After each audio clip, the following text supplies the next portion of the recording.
Bonsoir et bienvenue, très heureuse de vous retrouver. Notre grand témoin ce soir dans Ça vous regarde, vous le reconnaissez, c'est Julien Drey. Bonsoir. Bonsoir. Et merci infiniment d'être là. Qui est Mélenchon? C'est la question de votre dernier livre, Chez Plomb. Vous qui le connaissez très bien, vous étiez compagnon de route au PS, vous avez voulu comprendre son virage vers la radicalité et le communautarisme. C'est un pari politiquement risqué, on va en parler tous les deux dans la deuxième partie tout à l'heure. Mais d'abord, le match de tous les dangers. L'équipe de France affronte celle d'Israël ce soir au Stade de France. Rendez-vous à haut risque et ultra sécurisé.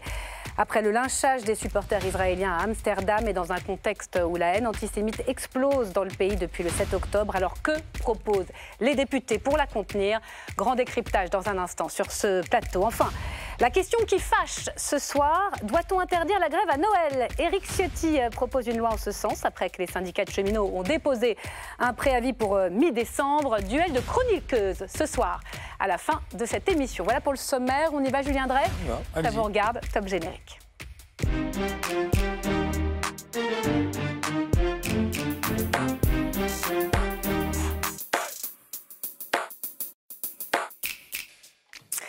Emmanuel Macron, François Hollande et Nicolas Sarkozy sont donc ce soir au Stade de France pour dire non à l'antisémitisme et marquer l'attachement aux valeurs de la République. 4000 policiers et gendarmes déployés, un dispositif qui en dit long sur les craintes de dérapages violents.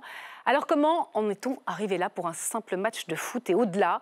Comment empêcher que ce qu'on appelle l'importation du conflit entre Israël et le Hamas à Gaza entraîne une flambée de haine contre les Français juifs dans notre pays? Bonsoir Jérémy Patrier-Letus. Bonsoir. Et merci d'être là. Vous êtes député Horizon du Calvados. Vous débattez ce soir avec Dominique Moisy. Bonsoir. Bonsoir. Merci d'être parmi nous. Vous êtes géopolitologue, membre fondateur de l'IFRI. Votre dernier ouvrage, Le triomphe des émotions, chez Robert Laffont, la géopolitique des émotions, va nous permettre peut-être de mieux comprendre ce débat. Enfin, bonsoir Sarah Eisenman. Bonsoir. Merci à vous, présidente et fondatrice du collectif Nous Vivrons, qui a été créé après le 7 octobre pour lutter sur le terrain contre l'antisémitisme dans notre pays. Julien Drey, vous intervenez quand vous le souhaitez, bien évidemment. Un débat qui s'ouvre, comme chaque soir, par le récap de Thibaut Enoch, qu'on accueille tout de suite.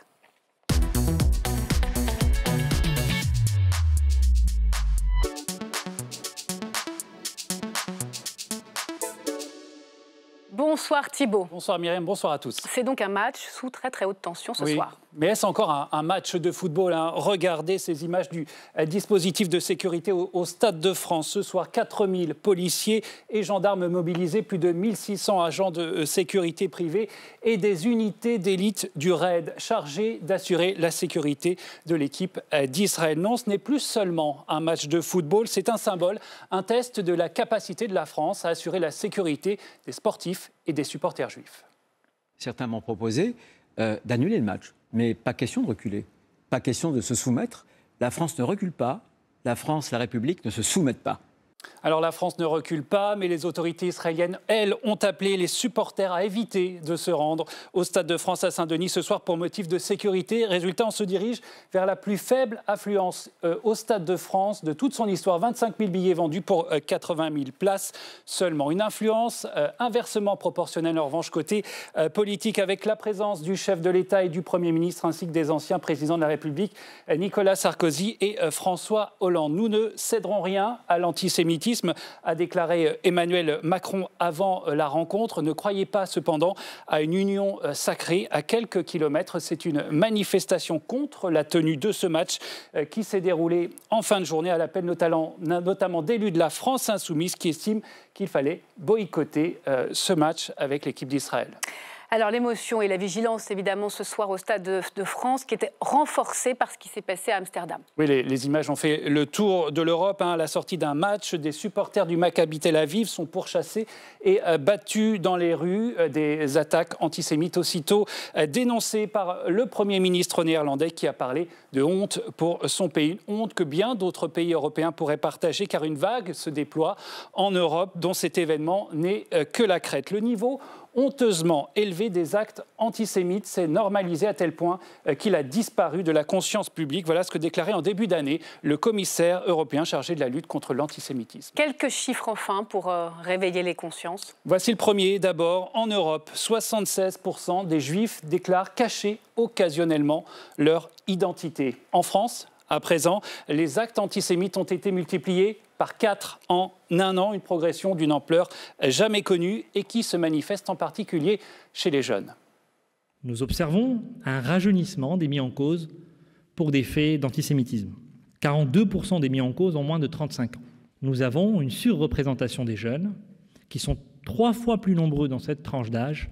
Un antisémitisme nouvelle génération qui prend essor sur le terreau du conflit israélo-palestinien et qu'on attribue généralement à l'extrême gauche. Mais l'extrême droite n'est pas en reste. Dans un rapport publié cet été, la Commission nationale consultative pour les droits de l'homme estime ainsi que 34% des sympathisants du Rassemblement national pensent que les Juifs ont trop de pouvoir et 51% leur prêtent un rapport particulier à l'argent. Beaucoup plus que la moyenne des Français. Cela vient nous rappeler que le nouvel antisémitisme n'efface malheureusement pas l'ancien. Merci beaucoup. Merci Thibault pour ce récap. Je vais commencer avec vous, Jérémy Patrielletsus. On va partir de ce qui se joue au Stade de France. De quoi est-il devenu le nom, ce match? C'est un symbole de quoi ce soir? Est-ce que c'est le symbole de la résistance de la France qui ne doit pas céder, ou est-ce que c'est le symbole de l'ampleur de la menace au vu des moyens de sécurité?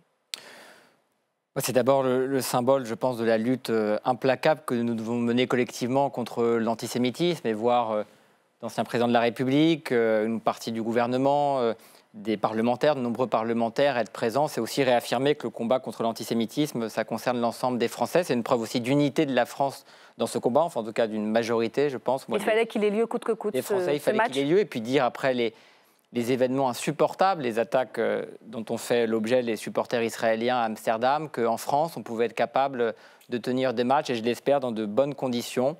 La capacité aussi de nos forces de l'ordre à maintenir un tel match, et c'était important de pouvoir le maintenir pour dire qu'en France, on peut continuer de lutter contre l'antisémitisme et de maintenir des rencontres, de dire aussi qu'il ne faut pas mélanger les choses, et que ce qui se passe en Israël, le combat d'Israël aussi contre la lutte contre le Hamas, contre le terrorisme islamiste, devait être déconnecté aussi du sport.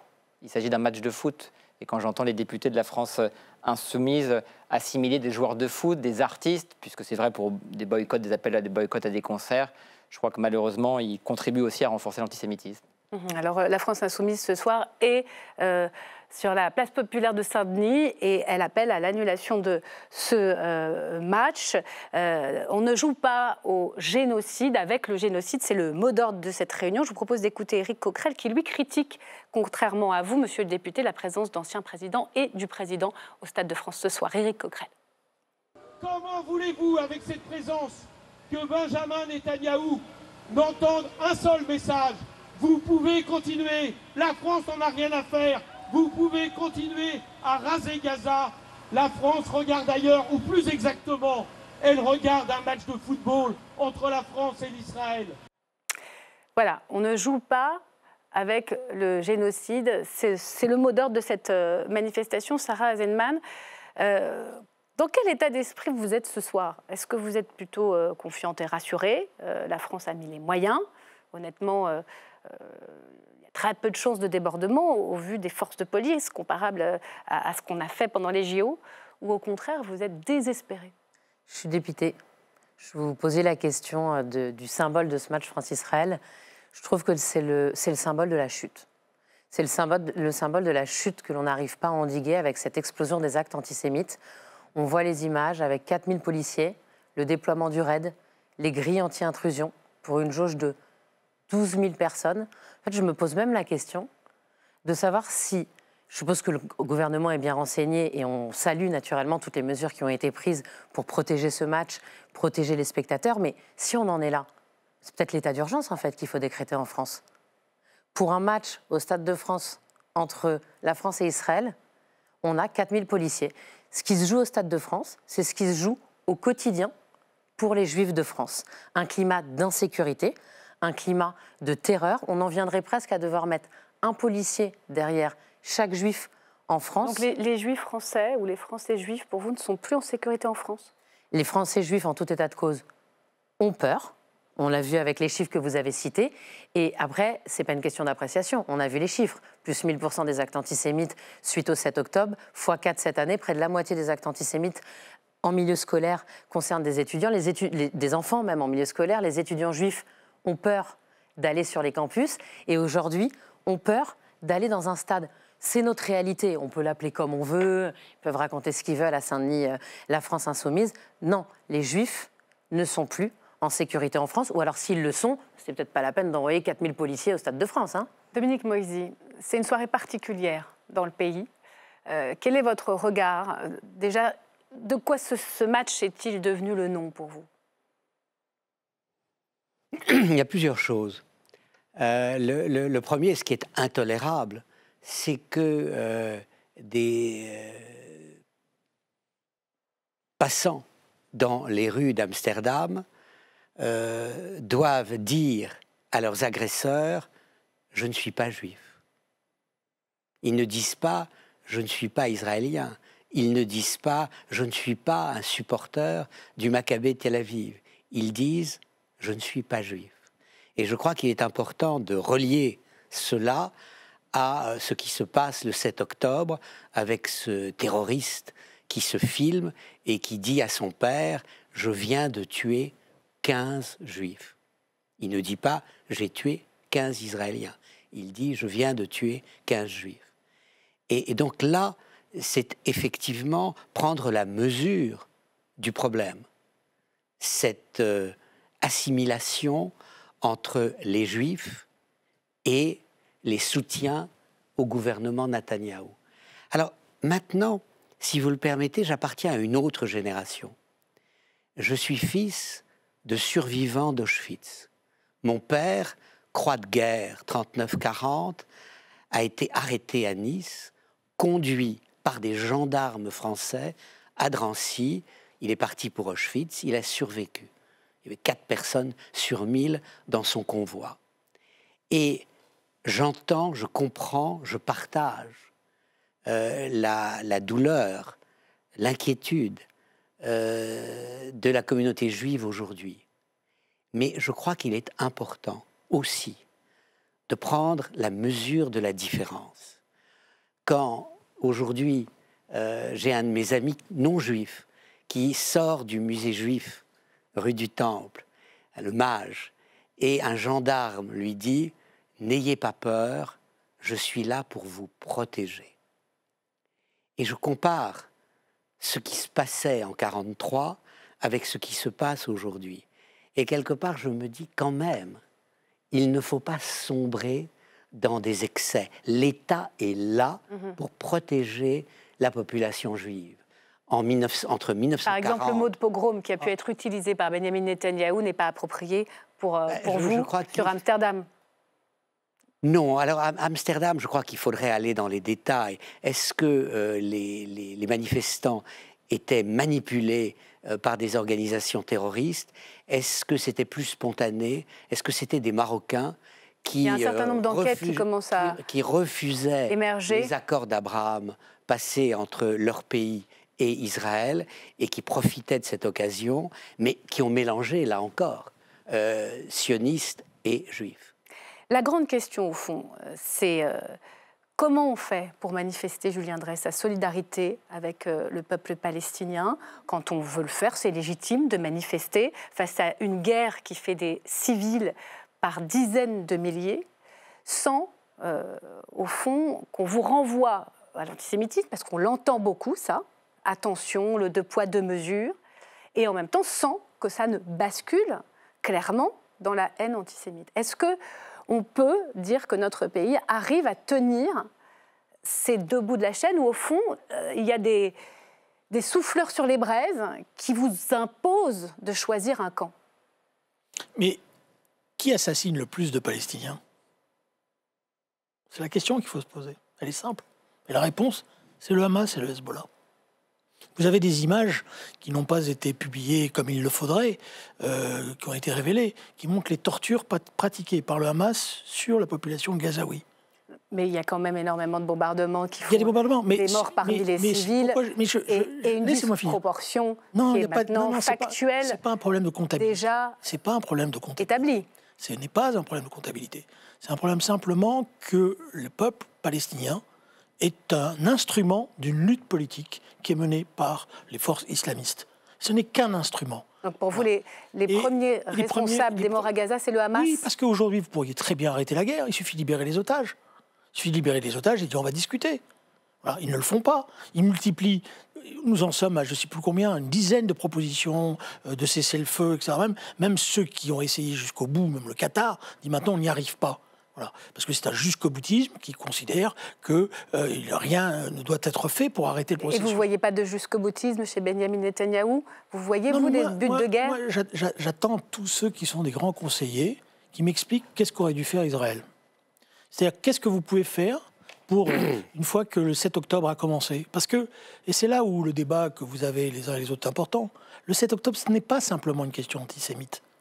Le 7 octobre, c'est en fait la remise à l'ordre du jour de ce qui a été fondamentalement le statut du peuple juif depuis 2000 ans.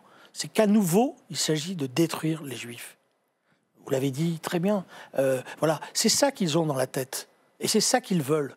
Voilà. Et les Juifs étant, parce que c'est là que le monde occidental doit se rendre compte de la situation, ne sont que la première vague, parce qu'une fois qu'ils auront sacrifié les Juifs, il y en aura d'autres, puisque leur objectif, c'est de dominer le monde. C'est qui Les forces islamistes. Les forces islamistes.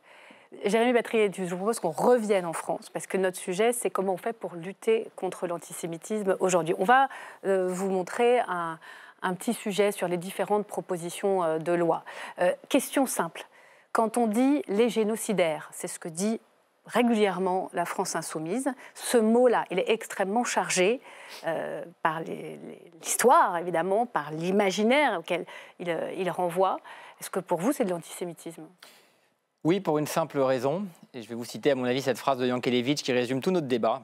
Et il disait de manière très simple, « Et si les Juifs étaient eux-mêmes des nazis, ce serait merveilleux.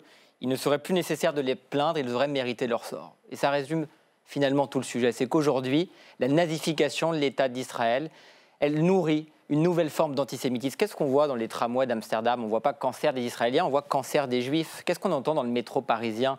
On n'appelle pas la haine des Israéliens, on appelle à la haine des Juifs. Et il faut arrêter de se raconter des histoires. Aujourd'hui, la haine d'Israël, l'appel à sa destruction, elle nourrit l'antisémitisme moderne. Alors peut-être que des esprits très intelligents, et je viendrai nous parler de Jean-Luc Mélenchon, sont capables de distinguer de manière docte, j'allais dire, les Israéliens, les Juifs, mais la vérité, c'est qu'aujourd'hui, quand on nourrit la haine d'Israël, quand on appelle l'État d'Israël un État génocidaire, on nourrit chez des jeunes générations, chez des gamins de 12 ans, la haine des Juifs. Ce gamin de 12 ans qui a violé une Juive en France, peut-être nous expliquera-t-il un jour comment ça lui est venu. Et je pense qu'à mon avis, l'appel à la haine d'Israël, l'appel... Donc, responsabilité des politiques. Bien entendu, aujourd'hui, il faut dire la vérité, c'est que l'antisémitisme moderne... Il est antisémite, Jean-Luc Mélenchon, ou il nourrit l'antisémitisme? C'est pas la même chose. Il nourrit l'antisémitisme, effectivement. Aujourd'hui, il nourrit l'antisémitisme. Je pense que Julien Drey le connaît mieux que moi, il pourra en parler. Vous allez plus loin là-dessus. Mais il nourrit, aujourd'hui, la France insoumise nourrit l'antisémitisme, nourrit le cerveau des jeunes de notre pays. On ne va pas passer toute l'émission sur Jean-Luc Mélenchon. J'ai envie d'avoir votre témoignage de terrain, parce qu'il se passe des choses dans les universités, maintenant dans les lycées et même dans les écoles. Mais vous dites Jean-Luc Mélenchon antisémite. C'est une accusation grave et lourde. Oui, sur quoi vous vous appuyez? Sur sa conversion, parce que c'est une conversion. C'est-à-dire c'était un militant laïque, c'était d'ailleurs, comme on disait à l'époque, plutôt un prosémite. Donc il défendait, moi je l'ai vu plusieurs fois, défendre l'État d'Israël comme étant la seule démocratie dans la région, et même parfois nous bousculer un peu en disant mais non, il faut être... Voilà, il s'est converti, bon je le raconte dans le livre, mais on y reviendra, il s'est converti à une théorie qui est aujourd'hui la suivante, c'est que dans la lutte contre l'impérialisme américain, l'État d'Israël est la pointe avancée de cet impérialisme, et donc il faut le détruire. Bon, on y reviendra effectivement dans la discussion en interview tout à l'heure sur le livre. Sarah Eisenman, qu'est-ce qui se passe concrètement sur le terrain quand on est un étudiant français-juif ou même un lycéen français-juif aujourd'hui, pas forcément parisien, peut-être en province? Qu'est-ce qui se passe? On est aujourd'hui assigné, essentialisé, invisibilisé, silencié, déshumanisé. C'est le processus de l'antisémitisme. On déshumanise les Juifs. Déjà, les Juifs sont aujourd'hui abordé comme un groupe. Vous interrogez sur le sujet des génocidaires. Qui est génocidaire? Est-ce que nous, là, enfin moi en tout cas, qui m'identifie comme juive, sans qu'on ait besoin de m'essentialiser, est-ce que moi je suis génocidaire? Est-ce que j'ai quelque chose à voir avec ce qui se passe en Israël? À partir du moment où on assigne un groupe par rapport à ce qui est fait par un gouvernement, par ailleurs, à 4000 km, déjà, c'est de l'antisémitisme. Transformer la victime en bourreau n'a qu'une seule vocation, c'est la déshumanisation des Juifs, pour qu'on n'ait plus d'empathie, finalement. Un an après, nous, les Juifs de France, on n'en peut clairement plus de parler d'antisémitisme. Je me faisais la remarque. Combien de Juifs en France, rappelez-nous? 400 000, 0,6% de la population, même si on n'a pas le droit aux statistiques ethniques. Avant le 7 octobre, j'étais une femme, une mère de famille, une chef d'entreprise, une parisienne, tout ce que vous voulez. Aujourd'hui, je ne suis plus qu'une juive.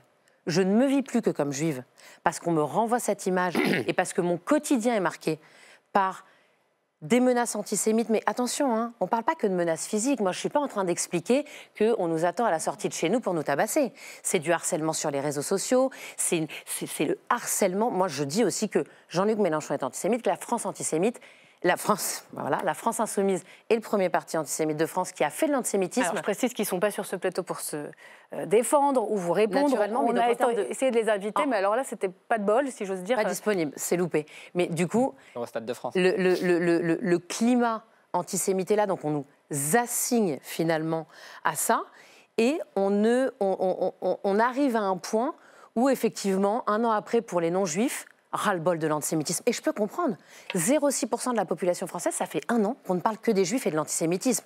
On en parle trop. C'est délétère. Malheureusement, on en parle trop parce qu'il y a trop d'actualité. Vous l'entendez, cette phrase, attention au chantage à l'antisémitisme? Non, je le refuse. Les seuls responsables de l'antisémitisme sont les antisémites. Ce ne sont absolument pas les juifs. Ça excite personne d'agiter l'épouvantail de l'antisémitisme. Je préférais redevenir une femme, une mère de famille, une chef d'entreprise et une parisienne. C'est vraiment plus kiffant. Dominique Moisy, il y a ce mot de génocide. Est-ce qu'on a fait l'étude de son itinéraire? Il est utilisé aux États-Unis, il est utilisé évidemment au Proche-Orient, il est utilisé en Europe. D'où vient-il? Il a une puissance aussi d'engagement de la jeunesse extrême. Oui, mais là, c'est, si j'ose dire, la réussite extraordinaire de Sinoir.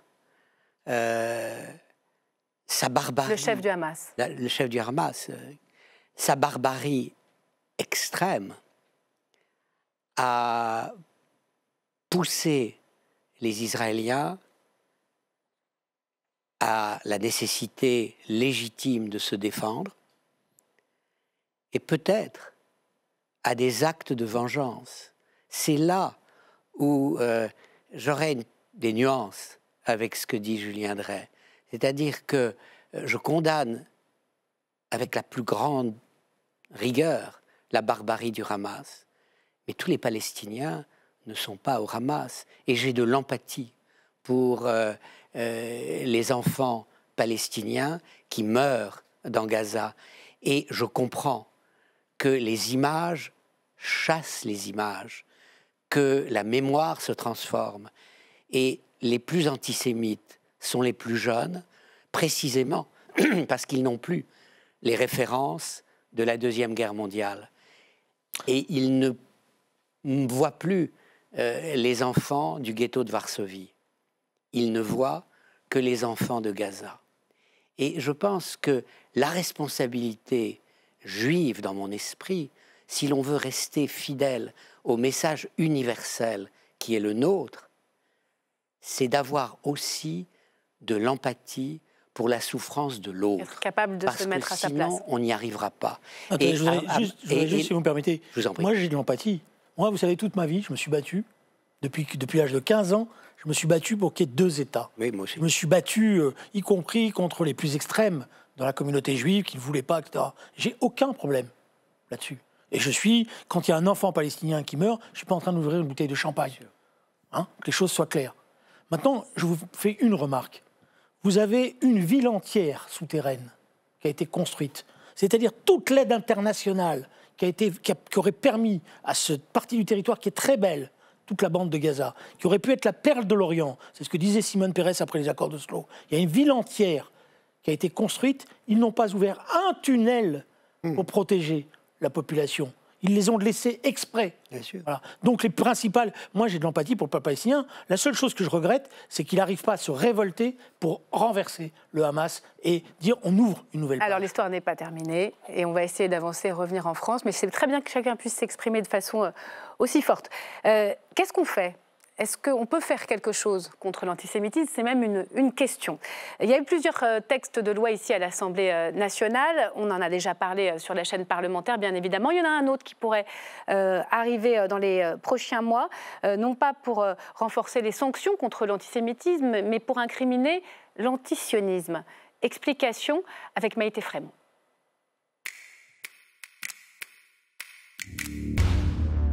Nous devons jouer notre rôle pour lutter contre ces discriminations. Bien, mes chers collègues, je vous propose aujourd'hui que nous jouions le nôtre. Merci. À la tribune ce 6 mars dernier, Mathieu Lefebvre. Le député présente sa proposition de loi pour combler un vide juridique. Renforcer la réponse pénale contre les infractions à caractère raciste ou antisémite. Concrètement, avec ce texte, le tribunal pourrait délivrer un mandat d'arrêt ou de dépôt pour une exécution immédiate de la peine. Il prévoit également d'instaurer un délit d'apologie ou de contestation de crimes contre l'humanité, y compris dans l'espace non public. Concrètement, aujourd'hui, au sein d'une entreprise, dans une salle de spectacle, il est possible de nier la Shoah, de minimiser le génocide arménien. Demain, grâce à ces amendements, ce ne sera plus possible. Adoptés sont les voix du Rassemblement national et de la France insoumise. Ce texte devrait à nouveau revenir pour une seconde lecture avant une mise en application. La parole est à Madame Caroline Yadan pour le groupe Renaissance. D'autres proposent d'élargir le champ de ce qui est sanctionnable. L'objectif du texte de Caroline Yadan, lutter contre les formes renouvelées d'antisémitisme. Dans son viseur, l'apologie du terrorisme, la négation de l'État d'Israël et la comparaison avec la Shoah des attaques menées contre Gaza. Sa proposition de loi aurait déjà reçu près d'une centaine de signatures de députés, dont celle de François Hollande. Elle pourrait être en discussion dans l'hémicycle en février. Ce soir, le groupe d'Éric Ciotti dépose à son tour une proposition de loi pour pénaliser l'antisionisme. Elle punirait d'1 an de prison et de 45 000 € d'amende, ce qui appellerait à la destruction de l'État d'Israël.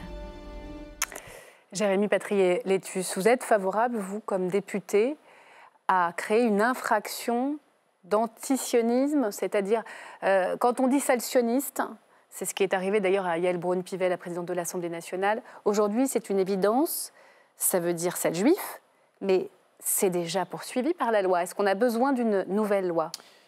Très rapidement, en quelques mots, avec la loi portée par Mathieu Lefebvre, j'en avais porté une similaire, on renforce les sanctions. Avec la loi que nous portons avec Caroline Yadan, dont je salue le travail, on élargit les délits. L'apologie du terrorisme, les incitations à la haine, l'apologie aussi de la résistance, de voir le terrorisme comme un acte de résistance. Aujourd'hui, on a des délits qui ne sont pas assez qualifiés. Donc avec la proposition de loi de Caroline Yadan, qui est signée par de nombreux députés, on renforce, on élargit... Au-delà du Bloc central ? Oui, au-delà du Bloc central. François Hollande l'a signé, je crois. Et puis il y a des initiatives au Sénat intéressantes, notamment de Roger Carucci, qui explique de manière très claire qu'aujourd'hui l'antisémitisme, parfois dans le code pénal, est noyé au milieu des intolérances religieuses, des délits de racisme. Or, qu'est-ce qu'on constate aujourd'hui? C'est que l'antisémitisme est un phénomène à part entière qui mérite un cadre juridique. L'antisionisme, vous voulez dire? L'antisémitisme et l'antisionisme. Les deux. Ils méritent un cadre clair. Maintenant, une fois qu'on a dit ça, les lois, la répression, les sanctions, elles ne suffiront pas. Il faut... des moyens aussi dans le système éducatif. Moi, j'avais porté la proposition d'une commission d'enquête sur les dérives aussi dans l'enseignement supérieur, parce que le combat, il a lieu, j'allais dire ici, pour renforcer la loi, mais il a lieu aussi au sein de nos établissements scolaires et d'enseignement supérieur pour aussi agir sur des consciences, et notamment des plus jeunes. Très clair, pour vous, l'antisionisme, ça n'est pas la possibilité légitime de critiquer la politique d'Israël. Ou même de critiquer ce que fait cet État. L'antisionisme, quand il nourrit l'antisémitisme, notamment par la nazification de l'État d'Israël ou son appel à la destruction de l'État d'Israël, contribue à l'antisémitisme. On peut critiquer l'État d'Israël aujourd'hui. L'État, il n'y a pas de sujet. Quand il nourrit l'antisémitisme, quand c'est l'appel à la destruction ou la nazification des Juifs et des Israéliens, alors ça relève effectivement d'un délit. Dominique Moïsi, que pensez-vous de cette nécessité, au fond, d'incriminer cet antisionisme fauné de l'antisémitisme ou nouvel antisémitisme aujourd'hui? Non, d'abord, que l'antisionisme soit la face nouvelle de l'antisémitisme, c'est une évidence. On peut critiquer les performances d'Israël, on n'a pas le droit de nier son essence, son droit à exister. D'ailleurs, aucun État dans le monde n'est contesté dans son droit à exister. Alors, sur un plan pratique, politique, est-ce que cette loi va faire du bien ou est-ce qu'elle va faire du mal? Est-ce qu'elle ne risque pas de susciter une forme de rejet encore plus grand d'Israël et une montée d'antisémitisme plus grande? Car on ne peut pas exclure que des gens disent « mais voilà, cet État est traité comme aucun autre État au monde n'est traité puisqu'on fait un délit d'antisionisme ». La réponse qu'on doit donner, c'est qu'aucun autre État n'est nié dans son existence. Mais ce qui me paraît essentiel, c'est quand on présentera cette loi, de prendre toutes les précautions historiques et politiques nécessaires. Attention à l'effet boomerang. Bien sûr, attention à ne pas alimenter davantage encore l'antisémitisme avec cette nouvelle infraction. Moi, depuis que les talibans sont venus dans l'État afghan, j'ai jamais entendu d'appel à la destruction de l'État afghan. Depuis que les mollahs sont de retour en Iran, j'ai jamais entendu d'appel à la destruction de l'État iranien. Donc à un moment donné, il faut arrêter de raconter des histoires. Aujourd'hui, ceux qui appellent à la destruction de l'État d'Israël, ceux qui nazifient l'État d'Israël, contribuent à une forme d'antisémitisme et savent très bien ce qu'ils font. Et on est dans un clientélisme électoral et on le sait bien. Il faut comprendre une chose, l'antisionisme, il a changé de nature. Vous avez un antisionisme militant dans les années 70 qui est porté par des forces progressistes, le FPLP, etc., qui n'est pas dans la logique de la destruction de l'État d'Israël, qui est dans la logique de il faut un État pour le peuple palestinien. Et d'ailleurs, toute une partie des forces progressistes, à l'époque, les reconnaissent, les reçoivent, etc. L'antisionisme, il a changé de nature à partir du moment où c'est les islamistes qui ont pris le pouvoir. Donc on voit à peu près quand le Hamas se prend le pouvoir à Gaza, parce qu'à partir de ce moment-là, c'est la destruction de l'État d'Israël et du peuple juif. Et je voudrais juste finir une remarque. Pour terminer, parce qu'après on a l'interview, vous parlez beaucoup. Allez-y. Je voudrais faire une remarque. C'est pas un combat en solidarité avec les Juifs qui se mène aujourd'hui. C'est un combat de civilisation. Les Juifs ne sont que la pointe avancée de ce que les autres préparent. Et si vous laissez tomber les Juifs aujourd'hui, ça commence par les Juifs. Vous verrez ce qui va se passer. Juste un tout petit mot, vous accompagnez ces propositions de loi, elles sont nécessaires pour terminer? Naturellement. Oui, il faut aller dans les écoles et faire aussi de l'éducation. On accompagne d'autant plus ces propositions de loi que, à date, l'antisionisme et l'antisémitisme, ils partent du Parlement. Donc tant qu'à faire, qu'ils soient discutés au Parlement me semble être une bonne idée. Et je veux juste terminer en considérant que si aujourd'hui on a 3 présidents de la République qui se rendent au Stade de France pour dire non à l'antisémitisme à l'occasion d'un match France-Israël, c'est qu'il y a un lien a priori assez évident entre l'antisionisme et l'antisémitisme. C'est peut-être pas ce qu'il y a de mieux à faire. On n'a pas trouvé mieux, à part sauver la République. Merci. Merci beaucoup pour ce décryptage en direct. Vous restez donc avec moi, Julien Drey, puisqu'on va continuer la conversation, si j'ose dire, en parlant de Jean-Luc Mélenchon. Vous retracez l'itinéraire de celui que vous avez accompagné. On s'en souvient, les années 80, 90, au sein de la GS. On appelait ça la GS à l'époque, la gauche socialiste courant au sein du Parti socialiste. Alors, qui est Mélenchon chez Stock? Élément de réponse chez Plon, pardonnez-moi. On commence avec l'invitation de Stéphanie Despierres et on poursuit juste après. Si on vous invite, Julien Drey, c'est pour votre dernier livre, qui est Mélenchon. Ancien ténor du Parti socialiste, ancien député, vous racontez votre longue amitié avec Jean-Luc Mélenchon depuis votre rencontre en 1986. Il est sénateur, vous présidez SOS Racisme. Compagnon de route pendant 20 ans, vous créez ensemble le courant gauche socialiste au sein du PS. Mais ce livre est un portrait au vitriol de votre ex-acolyte, dont la ligne politique actuelle vous interroge et vous effraie.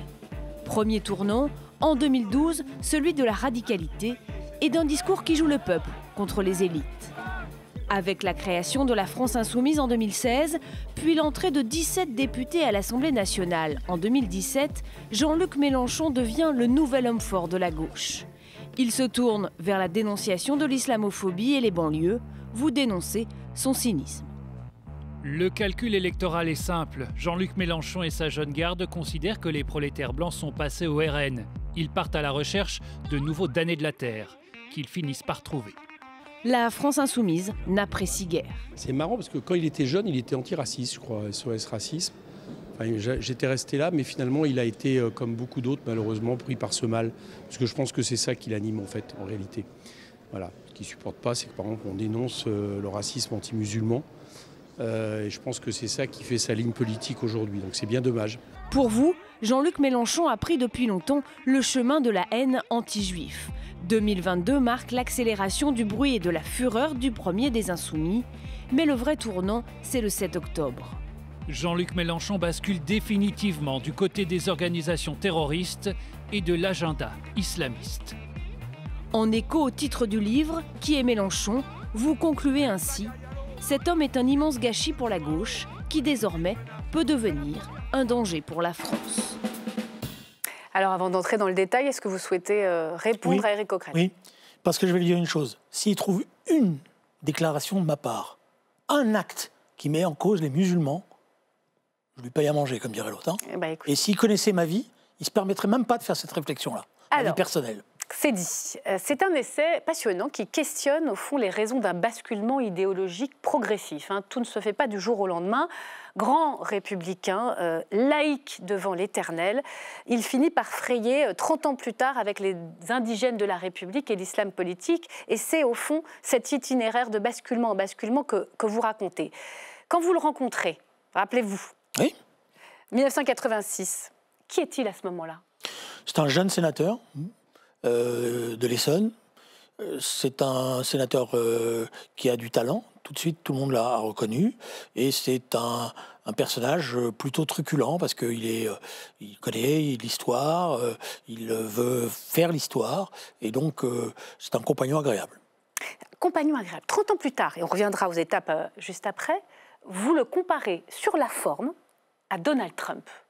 Oui, sur la forme, parce qu'il a très bien compris le système. Parce que Jean-Luc Mélenchon est un garçon qui observe beaucoup, voilà, qui regarde, qui est curieux. Donc il a compris que le système marchait par le buzz et par la provocation. Et que c'est la provocation qui permet d'occuper l'espace médiatique. D'ailleurs, il l'a dit une fois. Il dit une fois, moi, j'ai rien inventé, c'est Julien qui m'a montré comment il fallait faire. Il cherchait la brèche, et dès qu'il y avait la brèche, il fonçait dedans. Et donc, c'est ça qu'il fait aujourd'hui. Il y a du ressentiment aussi chez lui, vous en parlez, qui explique aussi la violence de ses propos, parfois de ses attitudes. D'un point de vue psychologique, vous êtes extrêmement dur, puisque vous faites des comparaisons historiques. Vous le comparez à Doriot, vous le comparez même à Laval, rien que ça? Oui, parce que le ressentiment est devenu le moteur aujourd'hui de la manière dont il se comporte. Jean-Luc Mélenchon a une haute idée de lui-même. Et il estime qu'il n'a pas été reconnu comme il devrait, notamment par la social-démocratie, notamment par le Parti socialiste, notamment par François Hollande. François Hollande l'a toujours un peu humilié d'une certaine façon. Pourquoi? L'a toujours méprisé, pour être honnête. Et à tort d'ailleurs. Et c'est plusieurs fois des altercations que nous avons eues, François Hollande et moi-même, en lui disant tu comportes mal, tu peux être en désaccord avec lui, mais parce qu'il considérait que c'était un apparatchik, etc. et tout. Bon, voilà. Ce qui fait quand même qu'aujourd'hui, c'est un peu curieux de le voir siéger dans le nouveau Front populaire, mais ça, c'est un autre débat. Donc, il y a ce ressentiment. D'ailleurs, il le dit dans ses mémoires, dans les livres, Jean-Luc. Il dit j'ai une profonde violence qui naît de ce ressentiment. Mélenchon, il a été aussi trotskiste. À l'OCI, l'Organisation communiste internationale. Vous étiez à la LCR, sa petite sœur. Non, c'est pas la sœur, bon, disons sa concurrente. Sa concurrente, la Ligue communiste révolutionnaire. Vous le soupçonnez dans ce livre d'avoir été une taupe lambertiste. Expliquez-nous ça. Non, ça ne m'importe pas beaucoup de soupçonner les gens. Ce que je pense, c'est qu'il n'a jamais rompu le fil avec cette organisation. Contrairement à ce qu'il nous a dit d'ailleurs. Et j'en veux pour preuve qu'aujourd'hui, ces bureaux sont le siège de l'ancienne OCI et que quand vous lisez les journaux de cette organisation, vous voyez que c'est les meilleurs défenseurs Il y a déjà encore beaucoup de trotskistes, du POI d'ailleurs, du Parti ouvrier indépendant. Députés du POI, il a dit dans des réunions, j'ai remis le Parti ouvrier internationaliste, qui est la forme nouvelle de l'OCI, au centre de la vie politique. Donc il n'a jamais rompu cette amicale. Voilà. Et aujourd'hui, il a repris à son compte je dirais, le comportement de cette organisation qui était très décriée à l'époque pour ses méthodes violentes, pour, je dirais, ses actions de service d'ordre, etc., etc. En 2005, il sent le pays et il est du côté du non au traité constitutionnel avec Laurent Fabius, mais il ne tirera jamais aucun gain de cette forme d'acuité politique, si l'on peut dire, puisqu'à nouveau, François Hollande ne sera pas au rendez-vous. Il va claquer la porte du PS pour fédérer la gauche en dehors du parti et tenter l'aventure présidentielle sans succès, on s'en souvient, en 2007. Et puis c'est le parti de gauche, avec les communistes. Il sera battu sèchement en 2012 à Hénin-Beaumont, aux législatives, sur les terres de Marine Le Pen. À l'époque, ils disent qu'ils s'en aillent tous. Je me souviens de ce slogan, du balai. On est déjà dans des accents populistes. Comment vit-il cet échec? Mais parce que, comme il a ce ressentiment, et à l'époque, ça s'est passé comme ça, au lieu de prendre le temps de discuter pour préparer le deuxième tour, il refuse toute entrevue avec François Hollande. Donc il appelle à voter, et il me le dit d'ailleurs, pour être honnête, puisque j'ai été mandaté, comme on dit, pour organiser ce désistement. Vous le racontez dans le livre. Je ne veux rien, je ne veux rien. Et il met tout le monde devant le fait accompli, en se lançant dans une aventure Hénin-Beaumont, où d'un certain point de vue, je pense qu'il savait qu'il allait à l'abattoir. Et qu'il l'a fait exprès pour pouvoir ne rien devoir, comme il dit à tous ces gens-là, ne rien négocier, etc. Et il se met donc à partir de là dans une situation d'hostilité totale. Il lui faudra 10 ans pour s'imposer à gauche, la présidentielle de 2017. Oui, il lui faudra surtout l'échec de la gauche au pouvoir, parce que ce qui a nourri Jean-Luc Mélenchon, et c'est pour ça que tout ça est un peu curieux quand on regarde l'hémicycle, c'est aussi la manière dont François Hollande a dirigé le pays de 2012 à 2017. Et il s'est construit sur les ruines d'un socialisme qui n'a pas été à la hauteur de ce qu'il aurait dû être. Le virage vers la radicalité, c'est 2017. Il lui manque 600 000 voix pour être qualifié au second tour. Et dans la foulée, vous racontez une scène absolument passionnante, saisissante, une scène très politique. On est en plein mouvement des Gilets jaunes et vous le rencontrez à ce moment-là. Racontez-nous. Oui, parce que moi, d'abord, j'ai gardé longtemps de l'estime, y compris si j'avais des désaccords pour lui, pour le personnage, pour ce qu'il représentait, pour l'histoire qu'on avait eue ensemble, et puis pour l'intérêt de l'analyse des situations, parce que c'était pas désagréable d'échanger. Bon, donc quand le mouvement des Gilets jaunes se met en place, il m'envoie un SMS. De temps en temps, il envoie comme ça. Il me dit, il paraît que tu es dans le mouvement des Gilets jaunes. Je lui dis, je réponds, je ne suis pas dans le mouvement des Gilets jaunes, j'ai pas l'âge. Mais je vais voir, parce que moi, j'aime me sentir, j'aime comprendre, etc. Bon, on a donc déjeuné ensemble. Là, à ma grande surprise, j'ai eu le sentiment d'un personnage qui n'avait pas compris du tout ce qui se passait. C'est-à-dire, au lieu d'avoir les bons réflexes de comment on va aider ce mouvement, ce qu'on avait appris à l'école du trotskisme, c'est-à-dire ne serait-ce déjà, on va leur apprendre à organiser des manifestations, à organiser une coordination, à désigner des porte-paroles, tout ça ne l'intéresse pas. Il me dit tout ça, c'est des vieilles histoires. Tu te rends pas compte, le mouvement va converger vers moi, parce que c'est la rupture entre la base, l'élite contre la base, etc. Je comprends rien à ce qu'il me raconte, pour être honnête. Alors il me sort des thèses que je connaissais un peu quand j'étais jeune. Je dis mais tu te trompes, et il me dit non, et il se trompe. Parce que quand les élections européennes arrivent derrière, il n'y a pas eu cette convergence. Les Gilets jaunes n'ont pas reconnu Jean-Luc Mélenchon comme leur porte-parole. Absolument. Et à partir de là, il va considérer, pour moi, c'est là que dans sa tête, il considère que désormais, sa priorité, c'est plus l'électorat populaire blanc, ouvrier, comme il l'avait dit et comme il avait essayé de le faire, et parfois avec un certain talent dans les années 2010. Là, il va chercher un nouvel Eldorado, et cet Eldorado, il va le puiser aux sources, c'est-à-dire il va le puiser aux sources des textes écrits, vous voyez comme quoi il y a une histoire, avec les trotskistes anglais qui étaient les ancêtres qui étaient les compagnons de l'OCI à l'époque, oui. Et qui eux-mêmes disent à ce moment-là... Les anciens de Jeremy Corbyn. Voilà, c'est ça, les anciens de Jeremy Corbyn, de Tony Cliff, etc., qui disent désormais, les masses qui nous intéressent, ce sont ce qu'on appelle les masses islamistes. Et c'est là qu'il se rapproche des banlieues, des indigènes de la République. Qu'est-ce qu'il fait précisément? Il pactise avec qui, quoi? Avec les islamistes, on peut dire ça? Oui, il pactise, mais vous savez, il faut écouter ce que disent les indigènes de la République. Ils disent désormais, il est des nôtres. Nous l'avons gagné à la cause. Oui, il a repris à son compte, d'ailleurs, même dans le vocabulaire. Moi, des fois, je l'entends parler moderne, c'est-à-dire les racisés, les luttes intersectionnelles, etc. Et tout. Il a repris à son compte tous ce vocabulaire. Ça veut dire que la question identitaire a pris la place de la question sociale pour lui, ou il peut tenir les deux quand même? Ça veut dire qu'on ne s'occupe plus des usines, on ne s'occupe que des quartiers. Ben vous l'avez entendu, il l'a dit lui-même. Il l'a dit au micro. Vous occupez plus, allez dans les facs et allez dans les quartiers. Oui, mais parce qu'il pense que la question sociale passe désormais par cette question identitaire. Donc il reprend à son compte la vision communautariste des affrontements intercommunautaires. Et c'est juste un conseil, il devrait bien regarder ce qui vient de se passer aux États-Unis. Alors, on y vient. Je vais vous faire entendre Antoine Léaumont, député insoumis ici, qui tire les leçons de la victoire de Donald Trump. On en parle juste après. Kamala Harris a fait je sais pas quoi, du Hollande, quelque chose comme ça, et ça donne un résultat à la fin qui est celui qu'on a sous les yeux. Et il y a une inquiétude aussi en France que certains veuillent suivre cette voie à gauche, c'est-à-dire une voie molle, une voie souple qui, à la fin, amène l'extrême droite au pouvoir. Et on ne peut pas tolérer ça en France. Donc il va falloir se réveiller et se réveiller dur, là. Qu'est-ce que vous en pensez? Alors le député de la 10e circonscription de l'Essonne, que je connais bien, ferait bien de travailler un peu plus. Parce que c'est pas du tout ce qu'il raconte. Kamala Harris n'a pas fait une campagne social-démocrate, elle a fait une campagne communautaire, dictée par M. Obama, qui a refait avec elle ce qu'il avait fait avec Hillary Clinton. Donc elle s'est adressée non pas aux Américains, elle s'est adressée aux communautés noires, hispaniques, etc. Rappelez-vous, au moment où il y a l'incident au Madison Square Garden sur Porto Rico, tout le monde dit elle a perdu le vote des Latinos. Il a perdu le vote des Latinos. Ça ne s'est pas passé comme ça, c'est l'inverse même. Elle a progressé. Parce qu'elle a parlé aux citoyens, et à chacun, non pas en fonction de son origine, mais en fonction du fait qu'il avait des problèmes quotidiens, donc, notamment de pouvoir d'achat. D'un mot, si je vous comprends bien, sociale, si Jean-Luc Mélenchon poursuit dans cette ligne, il fait élire Marine Le Pen? Oui, parce que de certains points de vue, il communautarise. Donc il est son meilleur allié.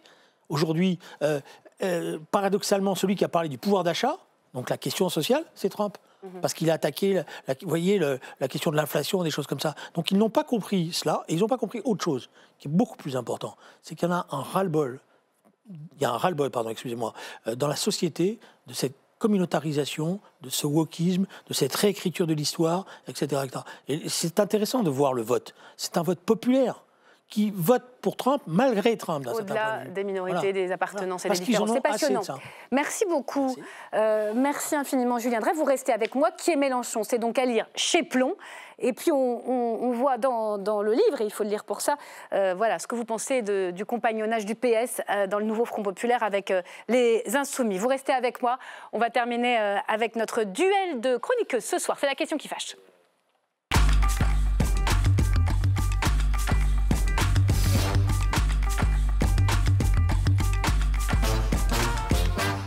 Et deux fines lames du journalisme économique ce soir nous accompagnent. Fanny Guinochet, bonsoir. Bonsoir. La Tribune, France Info et Julie Ruiz-Pérez, bonsoir.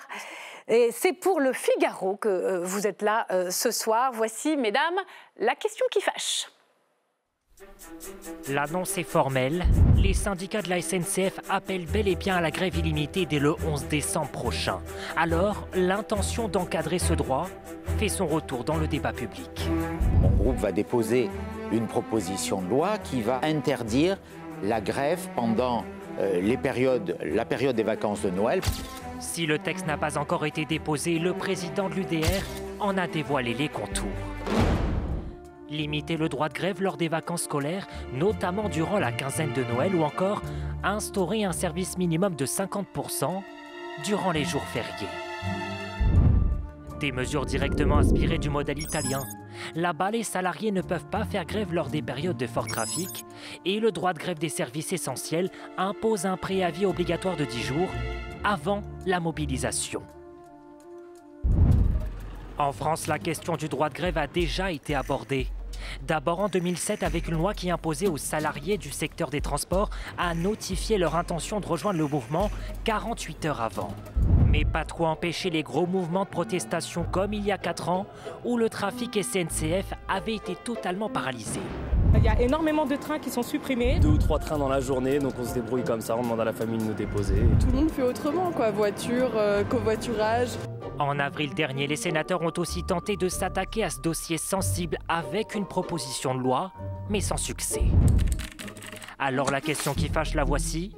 Doit-on interdire la grève à Noël? Fanny Guinochet, la parole est à vous. On peut toujours rêver, effectivement. On voit bien que ce mouvement de grève qui est annoncé par les cheminots pour faire pression sur la direction, que ce soit pour deux sujets, en fait, pour le fret, l'avenir du fret, pour simplifier, et puis les salaires, ça embête tout le monde, évidemment. Mais une grève, c'est à l'origine fait pour ça. Mais on peut toujours rêver. Ce droit de grève constitutionnel. D'autres l'ont fait, les Italiens. Oui, mais on n'a pas la même constitution. Et en France, le droit de grève, j'ai envie de vous dire, c'est presque sacré. C'est inscrit dans la Constitution, donc pour y toucher, bon courage.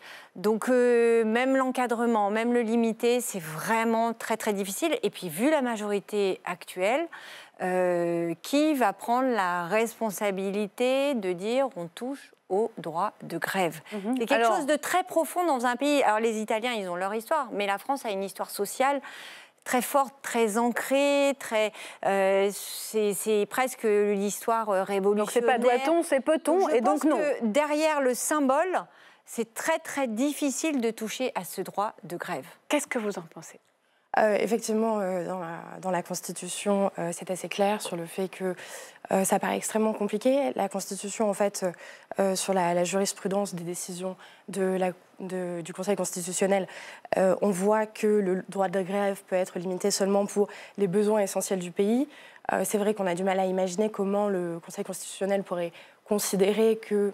Et même si, encore une fois, c'est très embêtant pour beaucoup de gens et c'est très important pour beaucoup de gens, partir en vacances à Noël. Julie, en gros, on est les otages dans cette histoire systématiquement à chaque vacances, à chaque fête de Noël, parce que pourquoi ça se passe chez nous comme ça? Est-ce qu'il y a une gréviculture? Je me fais un peu l'avocat du diable, mais c'est vrai. Est-ce qu'en gros, on subit la gréviculture à chaque fin d'année? C'est ça qui est en fait inquiétant, moi je trouve, c'est qu'on voit qu'il y a maintenant un recours quasi systématique au chantage à Noël de la part des syndicats de la SNCF. On voit qu'en 2022, on s'en souvient, ça avait été absolument terrible, les gens avaient été bloqués, on se souvient de ces scènes dans les gares, voilà, l'année noire de Noël quelque part. Alors qu'est-ce qu'on fait? Est-ce qu'on instaure un service minimum obligatoire? Ça peut marcher? La menace est revenue. Il y a déjà, effectivement, en 2007, il y a eu un système qui permet non pas de réquisitionner, parce que ce serait ça la solution pour qu'il y ait un service minimum, mais en tout cas de mieux prévoir en encadrant les préavis de grève. C'est-à-dire que les cheminots, aujourd'hui, doivent se déclarer 2 jours avant, de façon à ce que la SNCF puisse s'organiser et organiser le service, parce qu'il n'y a jamais 100% de grévistes. Ça a fonctionné, parce qu'à Noël, là, vous faisiez référence à Noël 2022, il y avait un contrôleur sur 2 qui était en grève, mais il y a quand même eu quelques trains, et en fait, la SNCF peut réquisitionner des cadres. D'ailleurs, vous les voyez avec les gilets. Oui, après, ça n'est pas suffisant. Ce qui s'est passé aussi, la difficulté, c'est que en 2022, c'était une grève un peu sauvage, entre guillemets, parce que c'était des collectifs, c'était pas les organisations syndicales représentatives qui, quelque part, avaient lancé ce mouvement. Donc déjà, ça change. Et par ailleurs, je pense qu'au fur et à mesure, est-ce que c'est une bonne tactique de la part des syndicats de faire... En plus, là, vous avez vu, il y a une grève d'échauffement dès le 21 novembre. Est-ce que c'est une bonne tactique dans la période? Comment expliquer à l'opinion publique que vous allez faire grève, que vous allez empêcher les gens de se retrouver à Noël, quand par ailleurs, les salariés du privé, eux, ils voient quoi? Ils voient des plans sociaux, ils voient des augmentations de salaire qui ne seront pas là cette année. Ça, c'est sûr qu'en termes de... mais donc, du coup, c'est vrai qu'à un moment, pour faire grève et pour être suivi... Il faut que vous ayez l'opinion publique derrière vous. Là, les syndicats, moi, il me semble qu'ils jouent très, très gros. Et c'est aussi peut-être là-dessus qu'il faut parier. Toucher au texte, c'est possible. On verra ce que cette proposition... on a l'impression à vous entendre que vous êtes pertinente sur le fond du dossier, que c'est un vœu pieux, là. Encore une fois, on a une proposition de loi d'Éric Ciotti, mais pour rien. En 2007, Nicolas Sarkozy a instauré cette organisation, etc. Mais en revanche, ce qu'il ne faut pas laisser entendre, c'est qu'on pourrait claquer des doigts et revenir sur le droit de grève, qui est quand même un droit des plus fondamentaux de notre Constitution. Un mot, Julie, et puis vous serez l'arbitre des élégances de ce débat. Oui, c'est ça. On peut durcir un petit peu, ou même beaucoup d'ailleurs, non pas interdire la grève, mais durcir autour des conditions de préavis, comme ça a déjà été fait. Maintenant, un salarié qui veut faire grève à la SNCF doit se déclarer 48 heures avant. Pourquoi pas un petit peu plus. C'était une des propositions d'ailleurs du texte sur le sujet qui a été adopté au Sénat en avril. Mais ça leur fait une belle jambe un peu, hein, les vacanciers de Noël qui veulent rejoindre leur famille, s'ils préviennent. Non, mais ça permet de prendre des billets, de mieux s'organiser quand même. Ça permet de mieux organiser et donc d'avoir peut-être un petit peu plus de services. Le service minimum et d'encadrement. Julien Drey, c'est un vieux serpent de mer. Oui, ça, c'est le moins qu'on puisse dire. Ils ne vont pas avoir bonne presse, là, les cheminots, à nouveau, alors que la situation économique est difficile. Il faut y toucher à ce droit de grève une bonne fois pour toutes ou pas? Mais d'abord, il faudrait toucher à la qualité du dialogue social. Parce que c'est ça qui est posé dans toutes ces entreprises. C'est malgré tout que la qualité du dialogue social ne s'est pas améliorée ces dernières années. La faute à qui? Malgré les nouveaux présidents qui disent toujours qu'il y a quelque chose qui ne fonctionne pas. Voilà. Par rapport à d'autres pays, le dialogue social n'est pas ancré. Vous m'accorderez que les cheminots, ils y vont systématiquement. Le social fonctionne quand même. C'est pas l'entreprise la moins sociale. Non, c'est vrai, mais c'est pas normal. Que l'on peut voir. Et je suis d'accord avec vous. Il y a même le patron actuel est un homme remarquable, mais il y a quand même quelque chose qui dysfonctionne. Voilà. C'est-à-dire qu'il n'y a pas une continuité du dialogue social. C'est-à-dire qu'il faut attendre que ça chahute, que ça descende, etc., pour que tout d'un coup, on tire toutes les sonnettes et on se mette à faire les concessions. Donc il n'y a pas un suivi du dialogue social comme il faudrait. Après, moi, je pense que pour les salariés de la SNCF, la grève à Noël, c'est quand même pénaliser les plus faibles ou les moins nantis. Et ça, c'est pas forcément le plus intelligent. Ben oui, c'est pour ça qu'ils vont perdre. Enfin, en termes d'opinion publique, il me semble que c'est vraiment contre-productif. Ils apparaissent comme des privilégiés qui ont les moyens de pouvoir imposer leur choix. Donc, sans l'opinion publique, peut-être qu'ils vont faire une petite grève. Et puis attention, il y a la concurrence. C'est-à-dire qu'aujourd'hui, la SNCF, vous avez la concurrence. Donc, ici aussi, la branche sur laquelle ils sont, parce que si on ne peut pas prendre les trains, on prendra une autre compagnie. Julie, vous aurez le mot de la fin là-dessus. Oui, non, moi ce que je déplore, c'est que ça devienne en fait ça devienne un réflexe pour les syndicats de venir tout de suite et sur tous les sujets, parce que là on parle du fret, on parle de choses qui sont très internes, parce qu'à la limite un usager il peut se dire bon, pour avoir plus de salaire, moi je peux le comprendre, moi-même j'ai un salaire, mais pour le fret, aller comme ça pénaliser encore une fois tout le monde, les particuliers, c'est vrai que c'est regrettable. Affaire à suivre. Avec une remarque, c'est qu'on leur avait promis beaucoup de choses sur le fret et que les choses n'ont pas été tenues. C'est pour ça qu'ils sont aujourd'hui en colère. Allez, on s'arrête là. Merci, mesdames, merci beaucoup pour ce ping-pong. Et merci à vous, Julien Drey, de m'avoir accompagné dans le fauteuil du grand témoin sur LCP. Qui est Mélenchon? C'est à lire chez Plon. Ça n'est pas un portrait, c'est presque une réflexion sur l'itinéraire de cet homme que vous connaissez si bien. Merci de nous avoir suivis. C'est la fin de cette émission. Pour la voir ou la revoir, YouTube ou le podcast de Ça vous regarde. À demain. Même mieux, même heure.